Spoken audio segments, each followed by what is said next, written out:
화엄경은 석가모니가 성도한 깨달음의 내용을 그대로 설법한 경문, 법계 평등의 진리를 증오한 부처의 만행과 만덕을 칭양하고 있다. 정식 이름은 대방광불화엄경이다. 부처와 중생이 둘이 아니라 하나라는 것을 기본 사상으로 하고 있다. 한국 불교 사상 확립에 크게 영향을 끼친 불교 경전 가운데 하나이다. 이 책은 동진의 불타발타라가 번역한 화엄경 진본 60권 중의 내용이다. 이 책은 간행 기록이 정확하게 전하는 화엄경 목판본 중에서 가장 오래된 것으로 평가되고 있다. 제6장 보살명남품 문수보살은 첫 번째로 각수보살에게 물었다. 불자여, 마음의 본성은 하나임에도 불구하고 어찌하여 이 세상은 여러 가지 차별이 있습니까? 행복한 사람이 있는가 하면 불행한 사람이 있고, 사지가 완전한 사람이 있는가 하면 불구자도 있으며, 용모가 단정한 사람이 있는가 하면 보기 싫은 사람도 있습니다. 괴로워하는 사람이 있는가 하면 즐거워하는 사람도 있습니다. 또 자신의 세계를 반성하여 보면 업은 마음을 알 수 없고 마음은 업을 알지 못합니다. 감각은 그 결과를 알 수 없으며 결과는 감각을 알지 못합니다.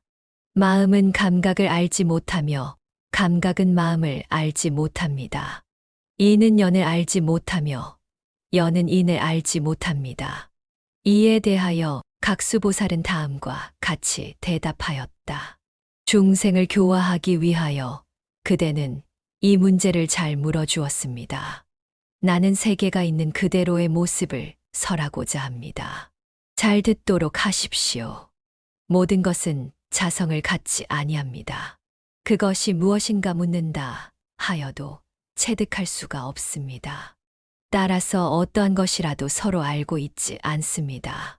예를 들면 냇물은 흐르고 흘러서 끝이 없으나 그 물 한 방울, 한 방울은 서로 알 수 없는 것과 같이 모든 것도 그러합니다. 또 큰 불은 타올라 잠시도 쉬지 않지만 그 속에 있는 불꽃들은 서로 알지 못합니다. 그와 같이 모든 것은 서로 알지 못하는 것입니다. 눈과 귀와 혀와 몸과 마음 등은 괴로움을 받고 있다고 느끼고 있으나 실제로는 아무런 괴로움도 받고 있지 않습니다. 또 사물 그 자체는 항상 조금도 움직이지 않고 있으나 나타나고 있는 쪽에서 보면 항상 움직이고 있는 것입니다. 그러나 실제로 나타나고 있다고 하는 것에도 아무런 자성은 없습니다. 또 바르게 사유하고 있는 그대로 관찰하면 모든 것에 자성이 없는 것을 알 수 있습니다. 이와 같은 마음의 눈은 청정하고 불가사의합니다. 그러므로 허망이라고도 말하고 또 허망이 아니라고도 말하며 진실이라고도 말하며 진실이 아니라고도 말하는 것 등은 모두가 꾸며진 말에 불과한 것입니다. 문수보살이 두 번째로 제수보살에게 물었다. 불자여, 열애가 중생을 교화하는 경우 어떠한 까닭으로 해서 열애는 중생의 시간, 수명, 일체의 행위, 견해 등에 따라서 교화하는 것입니까? 그때 제수보살이 다음과 같이 답하였다. 지혜가 밝은 사람은 항상 정멸의 행을 바라고 있습니다. 나는 있는 그대로를 그대에게 설하고자 합니다. 자신의 신체를 안으로부터 관찰하여 보면 도대체 나의 몸에는 어떤 실체가 있는 것이가? 이와 같이 정확하게 관찰하는 사람은 자아가 있고 없음을 알 수가 있습니다. 이와 같이 신체의 상태를 깨닫고 있는 사람은 마음의 어디에도 집착하지 아니합니다. 이와 같이 신체가 있는 그대로의 상태를 깨닫고 모든 것으로부터 공을 깨달은 자는 모든 것이 허망함을 알아 다시는 그 마음에 집착하지 않습니다. 이와 같이 신체와 정신이 서로 관계하고 있고 관련을 가지면서 활동하고 있는 모양은 흡사 타오르고 있는 불의 바퀴와 같았소. 어느 것이 앞이고 어느 것이 뒤인지 식별할 수가 없습니다. 또 인연에 의하여 일어나는 업은 비유컨대 꿈과 같은 것이며 따라서 그 결과 또한 모두가 정멸한 것입니다. 또 모든 세상의 일은 다만 마음을 중심으로 하여 움직이고 있습니다. 그러므로 자기의 기호에 의하여 판단을 내리는 자는 그 견해가 잘못되어 있다고 해도 좋습니다. 또 생멸하고 유전하는 일체의 세계는 모두가 인연으로부터 일어나고 순간순간마다 소멸하고 있습니다.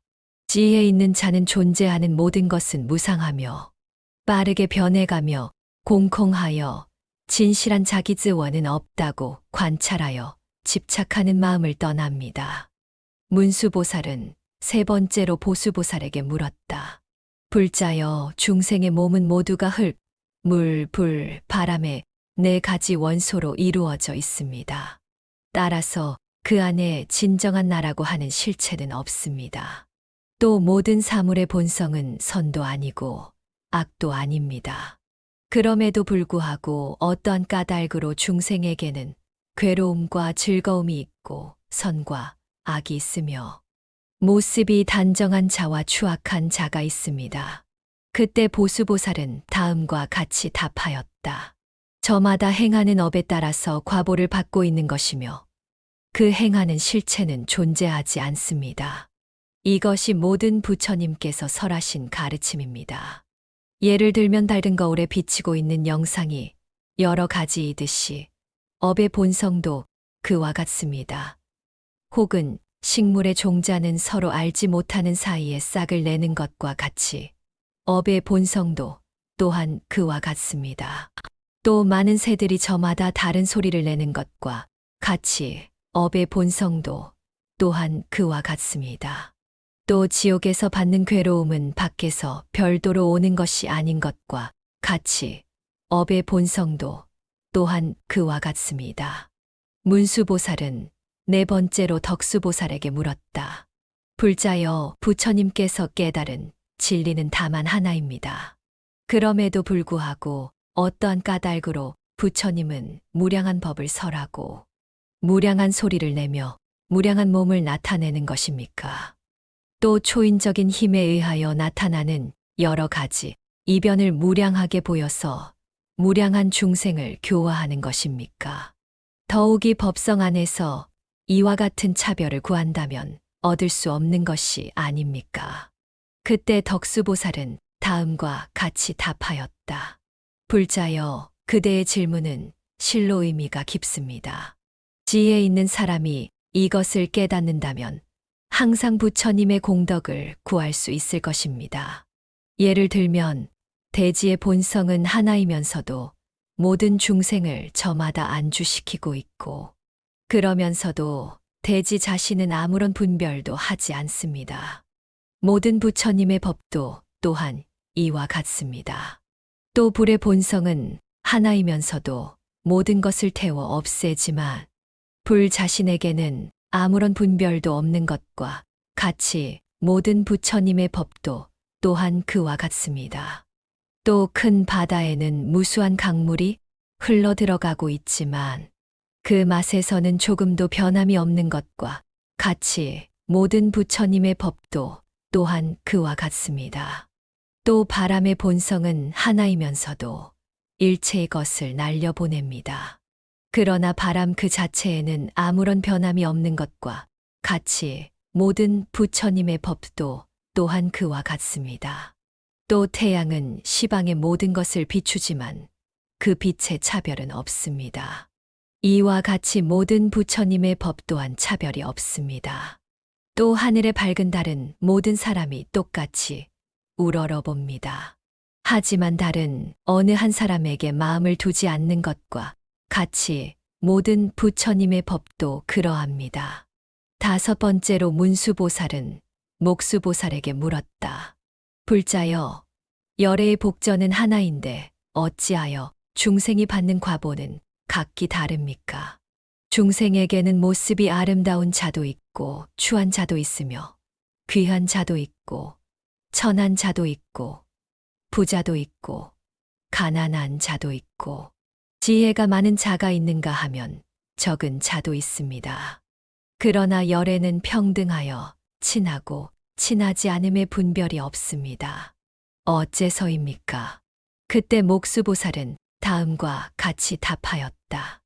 예를 들면 대지는 하나입니다. 친하고 친하지 않음이 없습니다. 그러나 여러 가지 식물의 싹을 트게 하는 것과 같이 복전도 또한 그와 같습니다.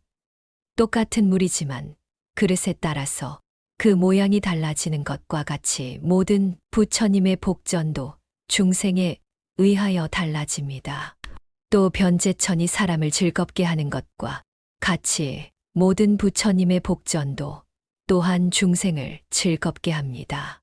또 밝은 거울이 여러 가지 영상을 비추는 것과 같이 모든 부처님의 복전도 시방세계를 남김없이 비춥니다. 문수보살은 여섯 번째로 진수보살에게 물었다. 불자여, 부처님의 가르침은 하나이면서도 가르침을 들은 중생은 어찌하여 똑같이 번뇌를 끊을 수가 없습니까? 그때 진수보살은 다음과 같이 대답하였다. 불자여, 잘 들으시오. 나는 진실한 가르침을 설하고자 합니다. 중생에게는 신속하게 해탈하는 자가 있는가 하면 그렇지 못한 자도 있습니다. 만약 미혹을 없애고 해탈에 도달하고자 생각한다면 항상 마음을 굳게 갖고 커다란 정진을 일으켜야 합니다. 예를 들면 젖은 나무에는 불이 잘 피지 못하는 것과 같이 불법 안에서 게으른 자 또한 그와 같습니다. 한편 불을 피울 때에도 자주자주 쉬게 되면 불길은 약해지고 이윽고는 꺼져버립니다. 게으른 자도 이와 같습니다. 결국 게으른 자가 불법을 구한다고 하는 것은 눈을 감고 빛을 보고자 하는 것과 같습니다. 문수보살은 일곱 번째로 법수보살에게 물었다. 불자여, 중생 가운데는 불법을 듣기만 해서는 번뇌를 끊을 수 없는 자가 있습니다. 불법을 들으면서도 탐욕을 일으키고 성내는 마음을 일으키며 어리석은 생각을 갖고 있는 것은 어떠한 까닭입니까? 그때 법수보살은 다음과 같이 대답하였다. 불자여, 다만 듣기만 하여서는 불법을 체득할 수가 없습니다. 이것이 구도의 진실한 모습인 것입니다. 예를 들면 아무리 맛있는 음식이 많이 있다 해도 입으로 먹지 않으면 굶어 죽는 것과 같이 다만 듣기만 하는 자도 또한 그와 같습니다.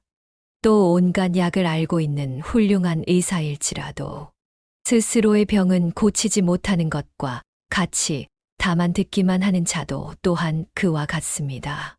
또 가난한 사람이 낮과 밤을 가리지 않고 남의 보물을 세어도 스스로는 반 푼조차도 갖지 못하는 것과 같아 다만 듣기만 하는 자도 그와 같습니다.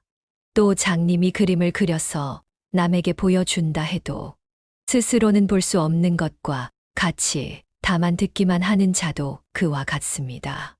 또 물속에 떠다니면서도 물을 마시지 못하고 드디어는 목말라 죽는 사람이 있는 것과 같이 듣기만 하는 자도 또한 그와 같습니다. 문수보살은 여덟 번째로 지수보살에게 물었다. 불자여, 굴법 중에서는 지혜를 제일로 삼는데 부처님께서는 어떠한 까닭으로 네 가지 한량없는 마음을 찬탄하는 것입니까? 이러한 법은 최고의 깨달음을 얻을 수 있는 것입니까? 그때 지수보살은 다음과 같이 대답하였다. 불자여, 잘 들으십시오. 과거, 현재, 미래의 부처님은 다만 한 법으로는 위없는 최고의 깨달음을 완성할 수가 없습니다. 다시 말하면 열애는 중생의 성질을 잘 알아서 그때마다 적절한 법을 설하고 있습니다. 탐욕하는 중생에게는 보시를 가르치고 바른 생활을 하지 않는 중생에게는 지계를 가르치며 성 잘 내는 중생에게는 인욕을 가르치고 게으른 중생에게는 정진을 가르치며 마음이 혼란하기 쉬운 중생에게는 선정을 가르치고 어리석은 중생에게는 지혜를 가르치며 사랑이 없는 중생에게는 자애를 가르치고 사람을 상해하는 중생에게는 자비를 가르치며 마음이 괴로운 중생에게는 기쁨을 가르치고 애욕이 강한 중생에게는 버리는 마음을 가르칩니다. 이와 같이 실천을 계속해 간다면 이윽고는 모든 진리를 깨닫게 될 것입니다. 9번째로 문수보살은 현수보살에게 물었다.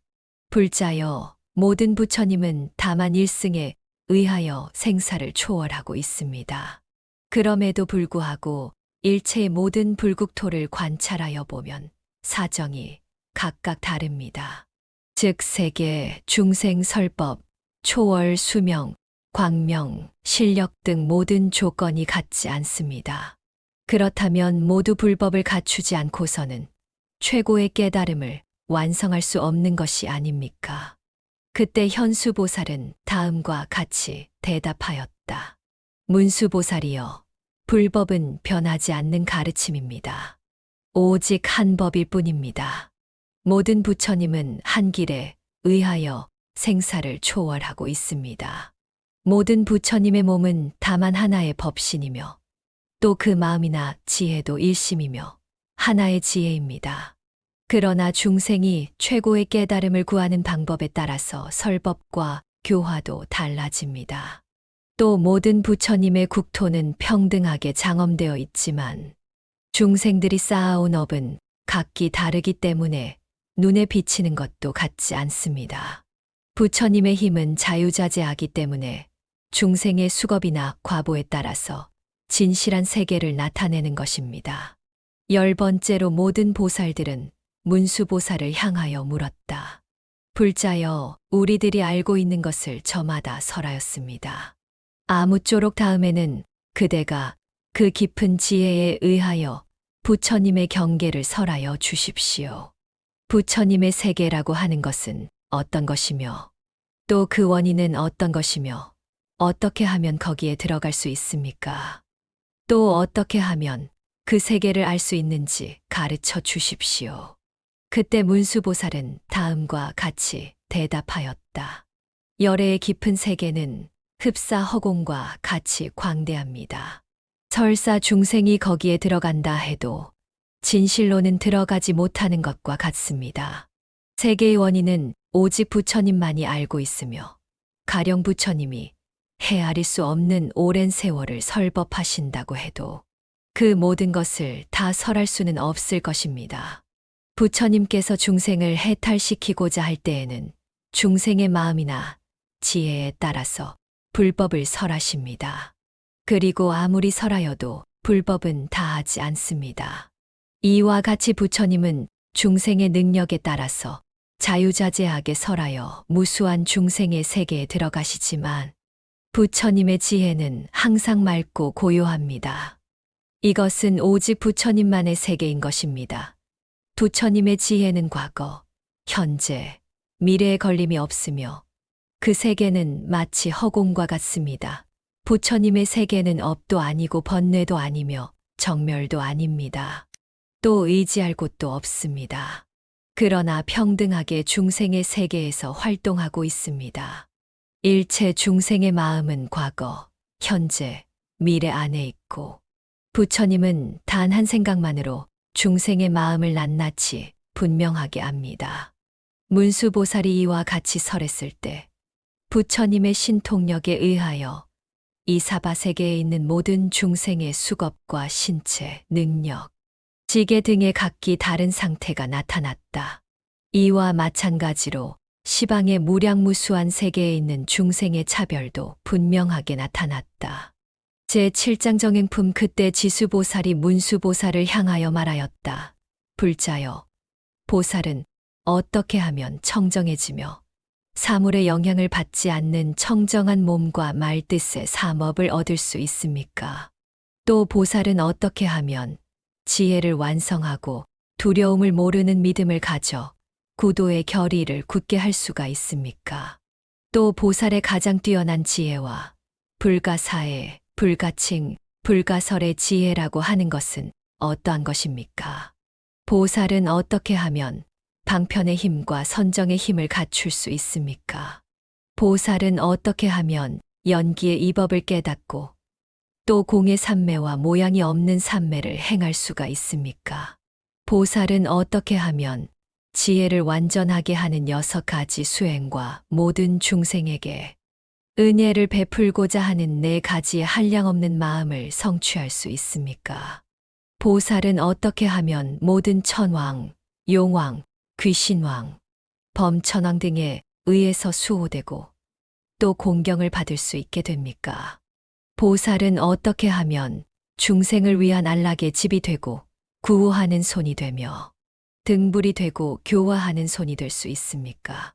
보살은 어떻게 하면 일체 중생의 안에서 비교가 되지 않을 만큼 뛰어난 자가 될 수 있습니까? 그때 문수보살은 지수보살에게 대답하였다. 불자여, 그대의 물음은 매우 훌륭합니다. 중생을 사랑하고 중생에게 은혜를 베풀기 위하여 그대는 매우 훌륭한 질문을 하였습니다. 불자여, 만약 보살이 청정하여 사물의 영향을 받지 않는 몸과 말과 뜻의 삼업을 성취하면 보살은 뛰어난 덕을 얻을 것입니다.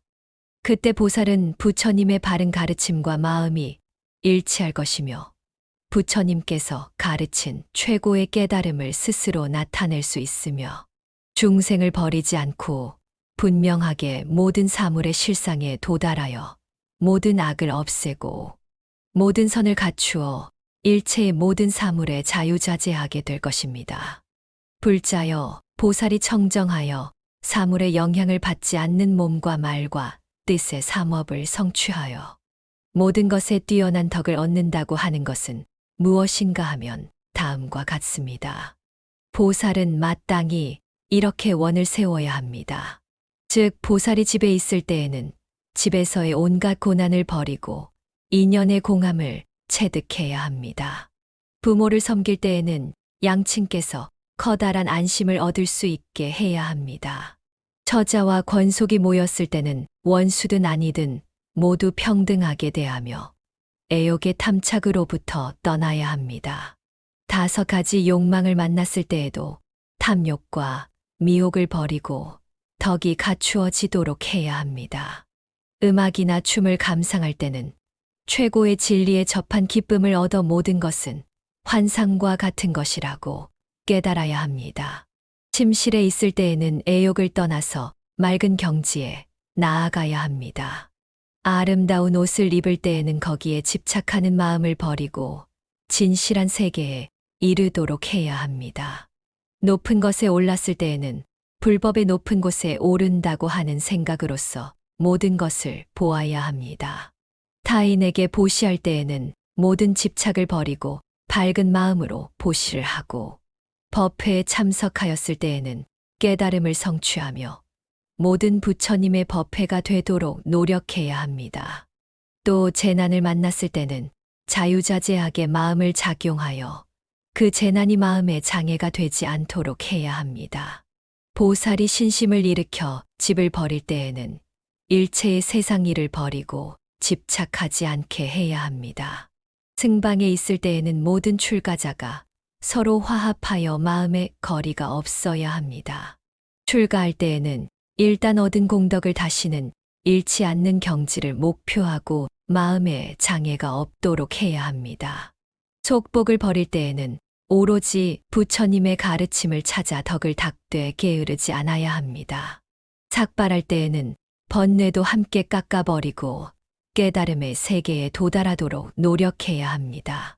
승복을 입을 때에는 탐욕과 성냄과 어리석음의 삼독을 떠나 부처님의 가르침에 젖는 기쁨을 얻도록 해야 합니다. 출가하였을 때에는 부처님과 같이 집을 나와 모든 중생을 교화하는 일에 정진해야 합니다. 스스로 부처님께 귀의하였을 때에는 진실한 길을 체득하여 최고의 깨달음을 향한 마음을 일으켜야 합니다. 스스로 부처님의 가르침에 귀의하였을 때에는 깊이 부처님의 경전을 배워서 큰 바다와 같은 지혜를 얻어야 합니다. 스스로 부처님과 부처님의 가르침을 믿고 받들어 행하는 승단에 귀의하였을 때에는 모든 대중을 받들어 화합하게 하여야 합니다. 몸을 바로 하여 단정하게 앉을 때에는 어떠한 망상에도 걸리지 않도록 해야 합니다. 결가부좌하고 앉았을 때에는 진리를 구하는 마음을 굳게 하여 흔들리지 않아 깨달음의 경지를 얻어야 합니다. 마음을 조용하게 통일한 상태에 들었을 때에는 그것을 철저히 하여 무심한 경지에 이르도록 해야 합니다. 모든 사물을 관찰할 때에는 있는 그대로의 진실한 모습을 보되 장애나 거리가 있어서는 아니 됩니다. 의복을 입을 때에는 모든 공덕을 입는다는 생각으로 항상 참회하여야 합니다. 옷을 입고 허리띠를 두를 적에도 부처님의 가르침에 정진하는 마음을 새롭게 하여야 합니다. 손에 양치질하는 도구를 들었을 때에는 마음에 부처님의 가르침을 얻었으니 자연히 청정하게 되어야 합니다. 대소변을 볼 때에는 모든 더러움을 없애고 탐욕과 성냄과 어리석음의 삼독을 버리도록 하여야 합니다. 물로 손을 씻을 때에는 그 깨끗한 손으로 부처님의 가르침을 받도록 해야 합니다. 입을 열어 말할 때에는 청정한 가르침을 향하여 해탈을 완성하도록 하여야 합니다. 길을 갈 때에는 청정한 진리의 세계를 밟고 나아가 마음의 장애인 번뇌를 없애야 합니다. 올라가는 길을 보고 있을 때에는 드높은 경지에 올라가 삼계를 초월하고자 해야 합니다. 내려가는 길을 보았을 때에는 부처님의 법 저 깊숙이 내려가도록 노력해야 합니다. 험한 길을 보고서는 인생의 악도를 버리고 사견으로부터 떠나도록 해야 합니다. 바른 길을 보았을 때에는 마음을 정직하게 하고 거짓이 없도록 해야 합니다. 커다란 나무를 보았을 때에는 다투는 마음을 버리고 분노나 원한으로부터 떠나야 합니다. 높은 산을 보고서는 위 없는 깨달음을 향하여 불법의 뿌리를 찾아보아야 합니다. 가시밭을 보았을 때에는 삼독의 가시를 빼어버리고 상처 입은 마음을 없애야 합니다. 부드러운 과일을 보았을 때에는 불도의 큰 실천을 일으켜 위 없는 결과를 거두도록 하여야 합니다. 흐르는 물을 보았을 때에는 정법의 흐름을 타고 부처님 나라에 대해 나가도록 하여야 합니다. 우물을 보았을 때에는 담 없는 가르침을 마시고 위 없는 덕을 갈무리하여야 합니다. 골짜기에 흐르는 물을 보고서는 먼지와 때를 씻고 맑은 마음이 되도록 하여야 합니다. 다리를 보았을 때는 불법의 다리를 만들어 쉼 없이 사람들을 깨달음의 저 언덕으로 건너가게 하여야 합니다. 즐거운 사람을 보았을 때는 청정한 가르침을 원하고 부처님의 가르침에 따라 스스로 기뻐해야 합니다. 또 굶주린 자를 보았을 때에는 미혹을 떠나는 마음을 일으키고 괴로워하는 사람을 보았을 때에는 모든 괴로움을 없애주는 부처님의 지혜를 얻어야 하며 건강한 사람을 보았을 때에는 금강과 같이 부서지지 않는 법신에 이르고 병든 사람을 보았을 때에는 몸이 본래 공한 것임을 알아 일체의 괴로움에서 해탈하여야 합니다. 은혜를 갚는 사람을 보았을 때에는 항상 모든 부처님과 모든 보살의 은덕을 생각하고 출가한 사람을 보았을 때에는 청정한 불법을 얻어 모든 악을 떠나야 합니다.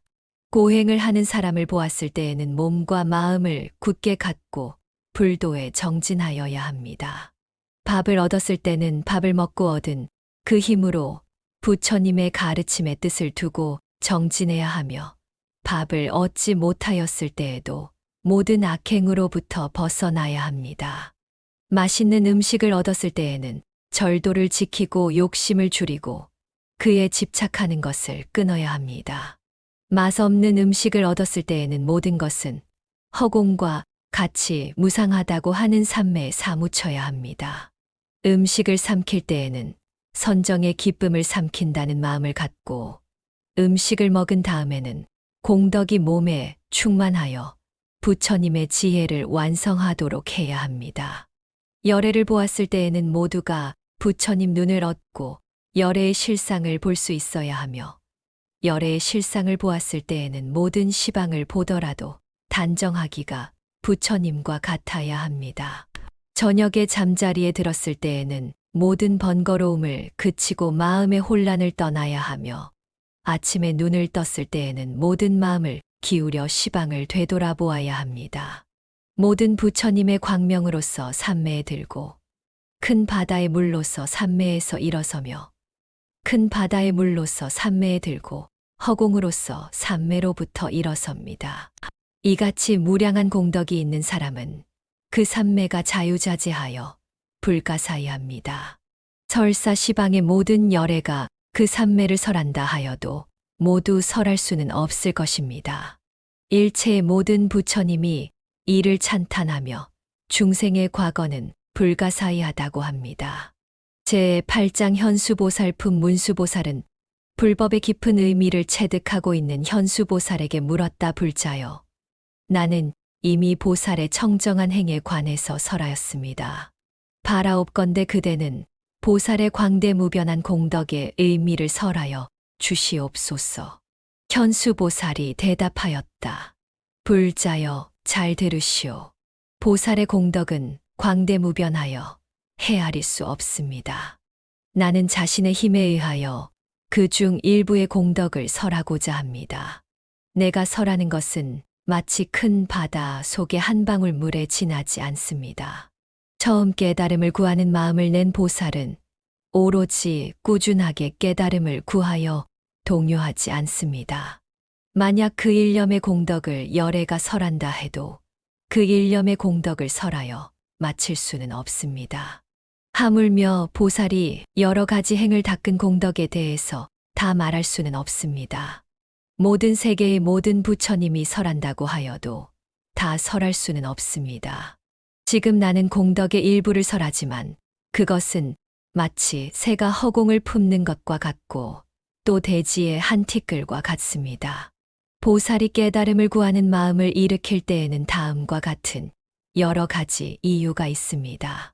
부처님과 그 가르침 그리고 스님에 대한 깊고 청정한 신심을 갖기 때문에 보리심을 일으킵니다. 감각에 따르는 욕망이나 재물을 구하지 않고 세간의 명예를 바라지 아니하며 중생의 고뇌를 없게 하여 맹세코 이 중생을 구하고자 하는 염원 때문에 보리심을 일으킵니다. 부처님의 바른 진리를 배워서 위없는 깨달음을 얻고자 생각하고 모든 지혜를 닦기 때문에 보리심을 일으킵니다.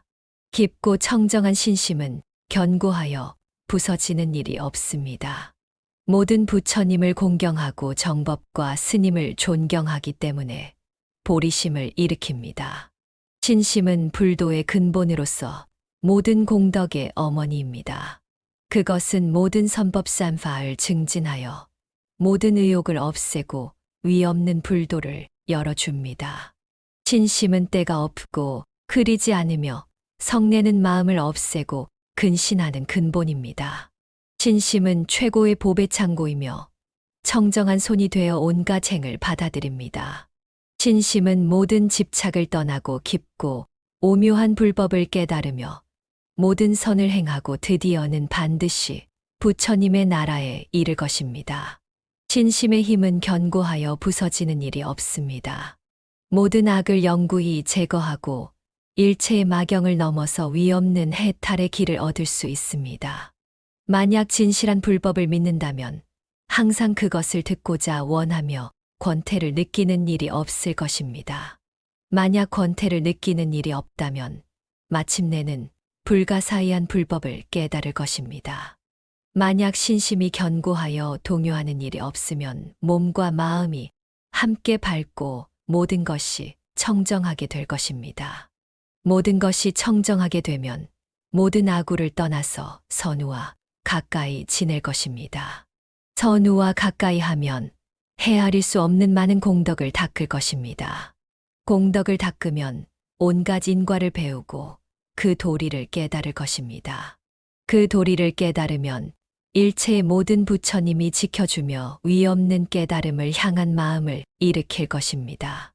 위없는 깨달음을 향한 마음을 일으키면 모든 부처님의 가르침 안에 태어나 일체의 집착을 떠날 것입니다.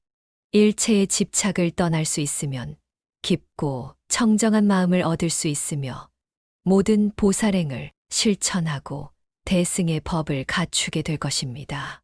대승의 법을 갖추면 모든 부처님에게 공양하고 연불산매가 끊이지 않을 것입니다. 연불산매를 체득하면 항상 시방의 부처님을 볼 수 있으며 부처님의 세계에 항상 안주함을 알 수 있을 것입니다. 부처님의 세계에 안주하게 되면 스스로 불법을 체득하게 되어 한없는 변제를 갖고 무량한 불법을 설할 수 있을 것입니다. 무량한 불법을 설할 수 있으면 모든 중생을 해탈시킬 수가 있고 대비심은 확립될 것입니다. 대비심이 확립되면 깊고 깊은 불법을 기뻐하고 교만심과 게으름을 떠날 수 있을 것입니다. 교만심과 게으름을 떠날 수 있으면 고뇌의 생사에 있으면서도 조금도 근심하는 일이 없고 노력하고 정진할 수가 있을 것입니다. 정진할 수가 있으면 온갖 신통을 얻고 중생의 생활을 알 것입니다. 중생의 생활을 알면 중생에 대하여 법을 설하고 재물을 보시하며 사랑스러운 말로써 중생에게 기쁨을 주며 선행으로써 이끌며 함께 활동할 것이고 헤아릴 수 없는 이익을 베풀 것입니다.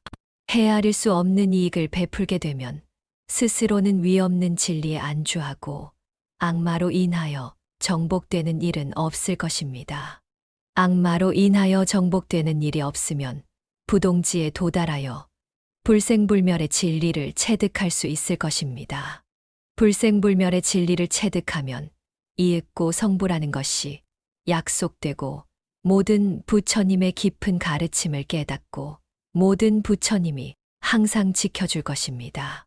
모든 부처님이 지키게 되면 부처님의 무량한 공덕이 몸에 넘치고 그 모습은 광명으로 빛날 것입니다. 광명을 받아 빛나면 그 광명으로부터 무량한 연꽃이 나타나 그 연꽃 하나하나의 꽃잎에 무량한 부처님이 나타나고 중생을 교화하여 해탈하게 할 것입니다. 중생을 교화하기 위해서 무량한 자제력으로 적절한 곳에 모습을 나타내고 일념 사이에 모든 중생의 마음을 낱낱이 알 수 있을 것입니다. 일념 가운데 중생의 마음을 알면 고뇌의 생사는 영원히 종식되고 모든 번뇌는 정멸하며 법신의 지혜가 갖추어져 모든 사물의 실상을 깨달을 수 있을 것입니다. 모든 사물의 실상을 깨달으면 모든 자제력을 낱낱이 실현하여 뛰어난 해탈에 이르고 시방의 모든 보처로부터 성불의 약속을 받을 수 있으며 감로의 법수가 이마에 부어질 것입니다. 감로의 법수가 이마에 부어지면 법신은 허공에 충만하고 시방세계에 안주할 것입니다. 이와 같은 보살의 큰 실천에 의하여 정법은 항상 안주하며 영원히 불멸하게 될 것입니다. 그 힘은 대해와 같이 광대하고 또 금강과 같이 견고합니다. 또 보살은 일념 사이에 시방세계에 나타나 시방세계에서 생각마다 불도를 실현하여 열반에 듭니다. 혹은 남녀의 모습으로 혹은 천신이나 인간, 용, 신의 모습에 의하여 무량한 활동을 하고 온갖 음성을 내어 불법을 설합니다. 이와 같이 보살이 시방세계에 나타나 가득 차는 것은 해인삼매에 의한 것입니다. 또 보살은 일체의 모든 보살을 공양하고 모든 부처님을 공양하고 스스로 발한 광명은 불가사의하며 중생을 교화하는 것이 무량합니다. 이와 같이 모든 것에 자유자재하여 불가사의한 것은 화엄삼매의 힘 때문입니다. 또 보살은 모든 부처님을 공양하고자 생각하였을 때 무량한 삼매가 생기는 것입니다. 온갖 춤과 음악과 노래와 시로서 모든 부처님의 공덕을 찬탄하고 그 음성이 시방세계에 충만하여도 이것은 모두가 보살의 손 안에서 나오는 것입니다. 또 보살은 중생을 편안하게 하는 삼매에 들어서 광명을 발하고 이 광명에 의하여 중생을 해탈시킵니다. 예를 들면 선연이라는 광명은 중생에게 한없이 좋은 과보를 받고 드디어 위없는 진리를 알 수 있게 합니다. 이 빛에 의하여 불, 법, 승의 삼보가 나타나고 탑과 불상이 세워집니다. 또 재해라고 하는 광명은 모든 중생을 눈뜨게 하고 온갖 애욕을 버리고 해탈의 감로수를 마시게 합니다. 그리고 그때 해탈의 감로의 비가 모든 중생 위에 뿌려질 것입니다. 또 환이라고 하는 광명 역시 모든 중생을 눈뜨게 하고 기쁨에 가득 차서 깨달음을 구하게 하며 위없는 진리의 보배를 원하게 합니다. 그리하여 부처님의 대자비상이 건립되고 온갖 공덕은 찬탄을 받고 그로 인하여 환희의 광명은 완성됩니다. 또 애락이라고 하는 광명 역시 모든 중생을 눈뜨게 하고 마음은 항상 모든 열애와 위없는 불법과 청정한 승단을 기쁘게 합니다. 항상 시방의 모든 부처님 앞에 나와서 위없는 불법을 이해하게 되며 중생을 교화하며 깨달음을 구하는 방편을 개발하며 그로 인하여 애락의 광명이 완성됩니다. 또 해등이라고 하는 광명 역시 모든 중생을 눈뜨게 하는데 모든 사물은 공적하여 생하지도 않고 멸하지도 않으며 유도 아니고 무도 아니라고 하는 것을 깨닫고 해탈하게 합니다. 이를테면 아지랑이나 물에 비친 달 그림자 또는 꼭두각시나 꿈 혹은 거울 속의 영상과 같이 모든 사물은 실제가 없으며 모두가 공적함을 알게 됩니다. 이 때문에 해등의 광명은 완성됩니다. 또 무간이라고 하는 광명은 모든 중생으로부터 탐심을 없애고 제보는 영원한 것이 아님을 알게 하여 모든 집착을 떠나게 합니다. 억제할 수 없는 탐욕을 잘 통제하고 제보는 꿈과 같고 뜬구름과 같다고 깨닫게 하여 항상 기쁜 마음으로 사람들에게 보시하게 합니다. 이로 인하여 무간의 광명은 완성됩니다. 또 인장엄이라고 하는 광명은 분노한 사람을 눈뜨게 하여 분노를 버리고 항상 온유한 마음으로 인욕하는 부처님의 법을 원하게 합니다. 성품이 포악하여 참지 못하는 중생으로 하여금 모든 일을 참게 하고 불도를 구하며 항상 인욕에 대한 부처님의 가르침을 칭찬하게 하여 그로 인하여 인장엄의 광명은 완성됩니다. 또 적정이라고 하는 광명은 마음이 혼란한 사람의 눈을 뜨게 하고 탐욕과 분노와 어리석음의 삼독을 떠나서 깊고 깊은 산매에 안주하게 합니다. 악인이나 착하지 못한 일에서 멀어지게 하고 거짓과 옳지 않은 말을 떠나 조용한 곳에서 좌선하는 것을 기뻐하게 하며 그 때문에 적정의 광명이 완성됩니다. 또 견불이라고 하는 광명은 죽음에 이른 사람을 눈뜨게 하여 염불산매의 힘으로 반드시 부처님을 보게 하며 목숨이 다할 때에는 부처님 앞에 태어나게 합니다. 그 임종을 보고서는 염불을 권하고 불상을 예배하게 하며 그 때문에 견불의 광명은 완성됩니다. 또 법청정이라고 하는 광명이 있습니다. 하나하나의 털구멍 안에서 무량한 모든 부처님은 저마다 불가사의한 불법을 설하고 있으며 중생을 환희하게 합니다.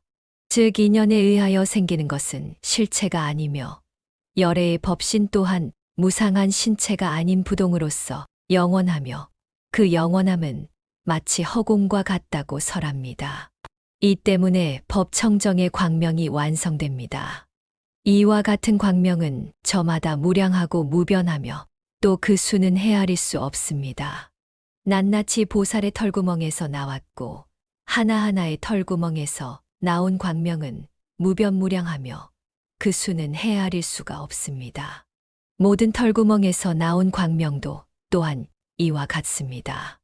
이것은 보살의 삼매에 있어서의 자제력 때문입니다. 마냥 무량한 공덕을 닦고 무수한 부처님을 공양하고 마음이 항상 위없는 불도를 구하는 자는 이와 같은 광명을 만날 것입니다. 예를 들면 장님이 해를 볼 수 없는 것은 해가 지상에 떠오르지 않아서가 아닙니다. 눈을 가진 자만이 모든 것을 보고 일에 따라서 성과를 얻는 것과 같습니다. 광명도 그와 같아서 보는 자도 있고 보지 못하는 자도 있습니다. 그릇된 소견을 가진 사람은 보지 못하나 지혜가 뛰어난 사람은 능히 볼 수 있습니다. 또 보살은 시방의 세계에 인연이 있기 때문에 자유자재로 오고 가며 출입하여 중생을 구제하고 때로는 삼매에 들고 때로는 삼매에서 일어섭니다. 혹은 동방에서 삼매에 들고 서방에서 삼매로부터 일어나며 혹은 서방에서 삼매에 들고 동방에서 삼매로부터 일어납니다. 이와 같이 삼매에 출입하여 시방에 충만하는 것은 보살에게 있는 삼매의 자제력 때문입니다. 시각으로서 삼매에 들고 색채로서 삼매에서 일어서며 색채의 불가사의함을 봅니다. 색채로서 삼매에 들고 시각으로서 삼매에서 일어서도 마음은 혼란하지 않습니다. 시각은 생하는 일도 없고 자성도 없으며 오직 정멸할 뿐이라고 설합니다. 청각으로서 삼매에 들고 음성으로서 삼매에서 일어서며 온갖 음성을 듣고 판별합니다. 음성으로서 삼매에 들고 청각으로서 삼매에서 일어서도 마음은 혼란하지 않습니다. 청각은 생하는 일도 없으며 자성도 없고 오직 정멸할 뿐이라고 설합니다.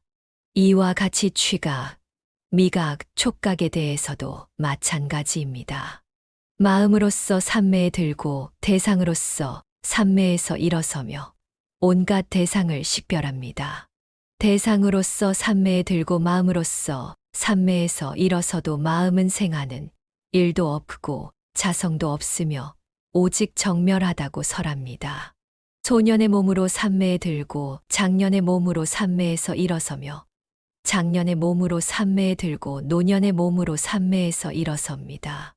노년의 몸으로 삼매에 들고 선한 여인으로서 삼매에서 일어서며 선한 여인으로서 삼매에 들고 선한 남자로서 삼매에서 일어섭니다.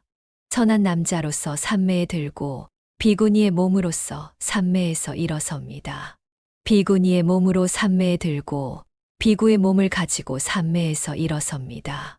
비구의 몸으로 삼매에 들고 성문의 몸으로 삼매에서 일어서며 성문의 몸으로 삼매에 들고 연각의 몸으로 삼매에서 일어섭니다. 연각의 몸으로 삼매에 들고 열애의 몸으로 삼매에서 일어서며 열애의 몸으로 삼매에 들고 모든 하늘의 몸으로 삼매에서 일어섭니다. 모든 하늘의 몸으로 삼매에 들고 모든 귀신의 몸으로서 삼매에서 일어서며 모든 귀신의 몸으로서 삼매에 들고 하나의 털구멍으로서 삼매에서 일어섭니다. 하나의 털구멍으로서 삼매에 들고 모든 털구멍으로서 삼매에서 일어서며 모든 털구멍으로서 삼매에 들고 하나의 털끝으로서 삼매에서 일어섭니다. 하나의 털끝으로서 삼매에 들고 모든 털끝으로서 삼매에서 일어서며 모든 털끝으로서 삼매에 들고 하나의 작은 티끌로서 삼매에서 일어섭니다. 하나의 작은 티끌로서 삼매에 들고 모든 작은 티끌로서 삼매에서 일어서며 모든 작은 티끌로서 삼매에 들고 모든 부처님의 광명으로서 삼매에서 일어섭니다. 그때 자연히 소리가 들렸습니다. 일체의 오욕은 모두가 무상하다. 허망하고 물거품과 같으며 꼭두각시나 아지랑이와 같으며 물속에 뜬 달과 같고 뜬 구름과 같다. 오욕은 모든 공덕을 장애하는 것이다. 그대는 항상 진실하고 청정한 보살행을 구하라. 모든 세계의 중생 가운데 성문의 길을 바라고 구하고자 하는 자는 적으며 연각을 구하고자 하는 자는 보다 적으며 대승을 구하고자 하는 자는 더욱 적습니다. 그러나 대승을 구하는 것은 또 쉬우나 대승의 법을 믿는 것은 어렵습니다. 하물며 이 법을 잘 수지하고 바르게 기억하며 가르침 그대로 행하고 진실을 이해하는 것은 더욱 더 어렵습니다. 삼천대천 세계를 머리에 이고 일겁 사이를 움직이지 않는 상태로 있는 것은 그다지 어렵지 않은 일입니다. 그러나 대승의 법을 믿는 것은 오히려 어려운 일입니다. 모든 세계의 중생이 일겁 동안 공양한다 해도 그 공덕은 그다지 뛰어나다고 할 수는 없습니다. 그러나 대승의 법을 믿는 공덕은 보다 뛰어납니다. 손바닥 안에 10개의 부처님 나라를 갖고 일겁 사이 허공에 머무를 수 있다고 해도 그것은 그다지 어려운 일은 아닙니다. 그러나 대승법을 믿는 것은 훨씬 어려운 일입니다. 10개의 부처님 나라에 사는 중생에게 일겁 동안을 공양한다 해도 그 공덕은 그다지 뛰어난 것이라고 할 수는 없습니다. 그러나 대승의 법을 믿는 공덕은 보다 뛰어납니다. 하물며 이 경전을 수지하고 있는 공덕은 더욱더 뛰어날 것입니다. 현수보살이 이 장을 설하여 마쳤을 때 시방의 세계는 6가지로 진동하였다. 모든 악마의 궁전은 급사 칠흑과 같이 어두웠으나 부처님의 광명은 시방을 두루 비추어 모든 악도를 낱낱이 제거하였다. 시방의 모든 부처님은 모두가 현수보살 앞에 나타나 저마다 오른손을 뻗쳐서 그 머리를 어루만졌다. 그 때문에 보살의 자비는 한량없는 공덕으로 장엄된 빛을 발했다. 모든 열애는 보살의 머리를 어루만진 다음에 칭찬하여 이와 같이 말하였다. 착하고 착하도다. 진실한 불자여, 그대는 대승의 법을 분명하게 설하여 마치었다. 나는 그대와 함께 내 마음으로부터 기뻐하리라. 제9장 불승수 미정품 세존께서는 위실력으로서 이 깨달음의 자리를 떠나서 수미산의 정상에 올라 도리천에 있는 제석천으로 향하셨다. 그때 제석천은 저 멀리로부터 부처님께서 오시는 것을 보고 많은 보배를 뿌린 자리를 만들어 그 위에 또 보배로 된 자리를 몇 겹으로 폈다. 그리고 제석천은 부처님 앞에 합장 예배하고 말했다. 잘 오셨습니다. 세존이시여, 아무쪼록 저희들을 불쌍히 여기시어 이 궁전에 머물러 주시옵소서. 세존께서는 이원을 받아들여 궁전으로 올라갔다. 그때 제석천의 궁전에서 흘러나오는 무량한 음악은 부처님의 위실력으로 인하여 조용해졌다.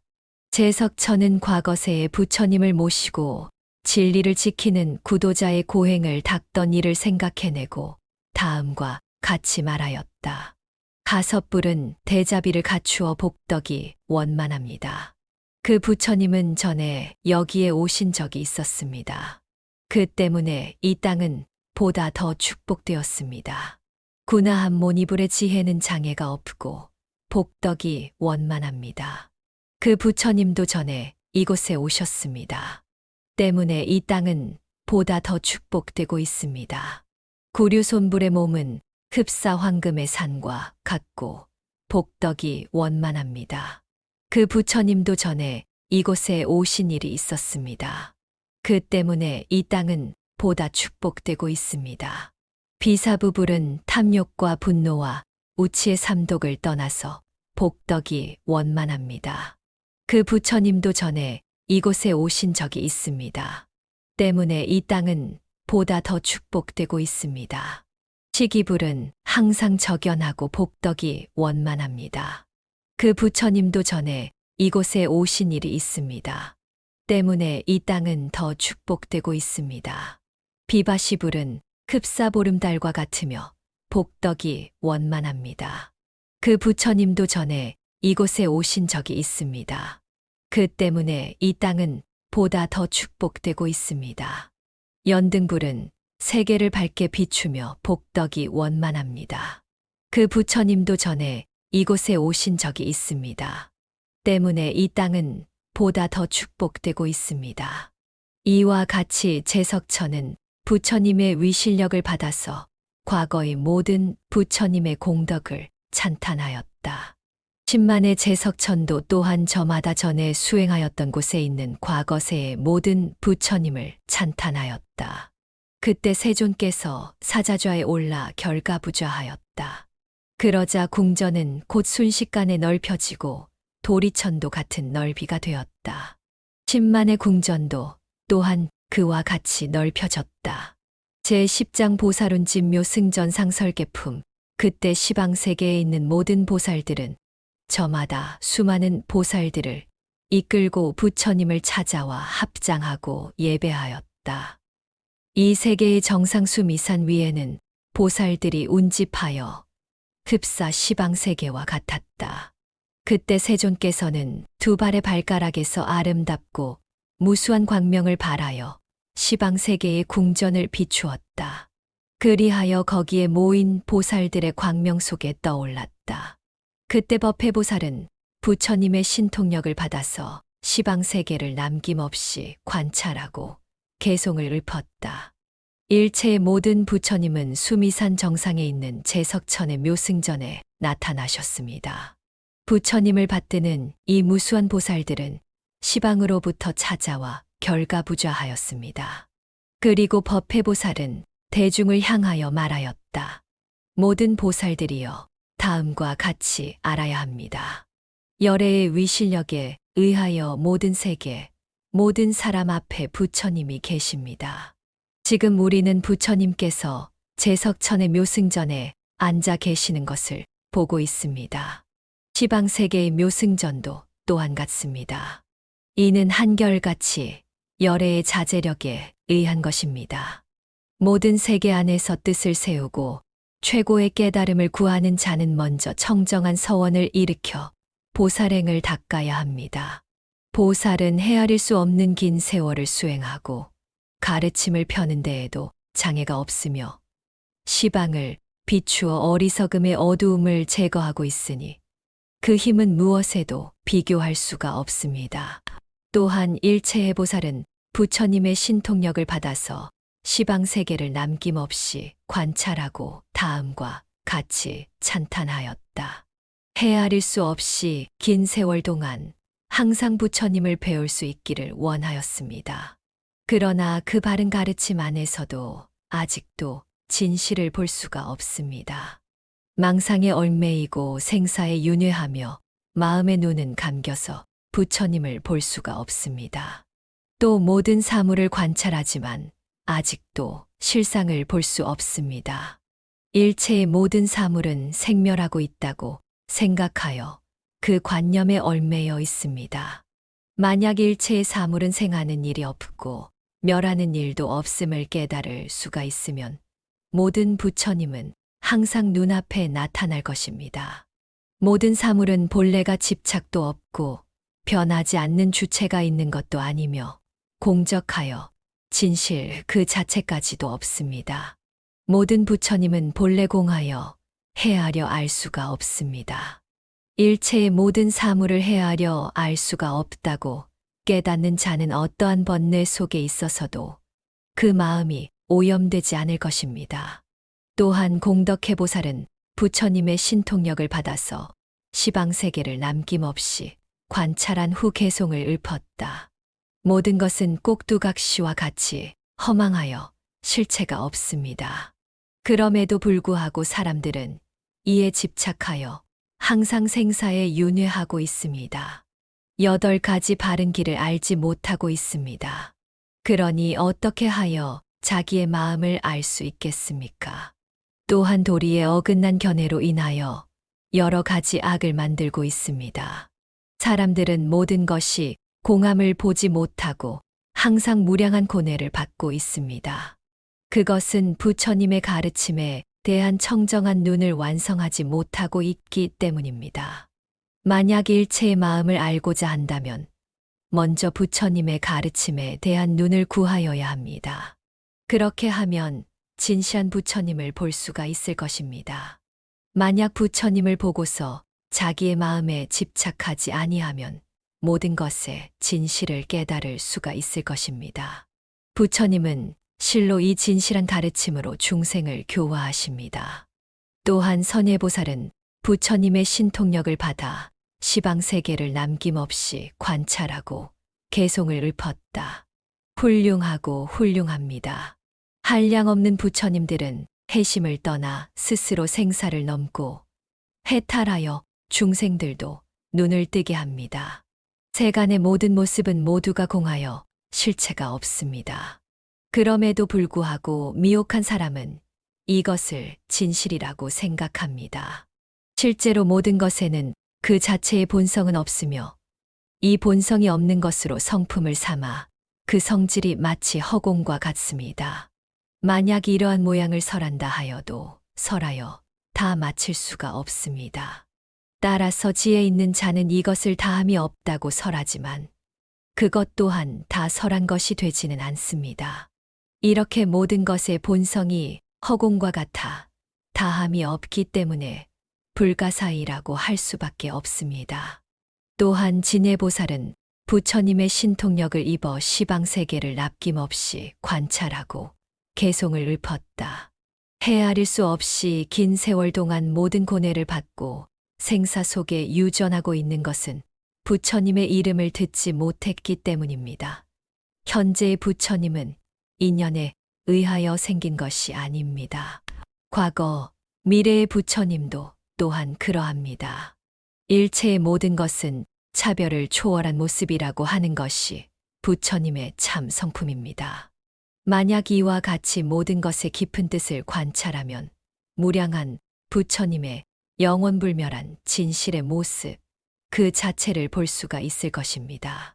진실을 진실이라고 알며 진실하지 않은 것을 진실하지 아니하다고 아는 이것이 최후의 가장 뛰어난 깨달음이며 그것을 부처님이라고 이름하는 것입니다.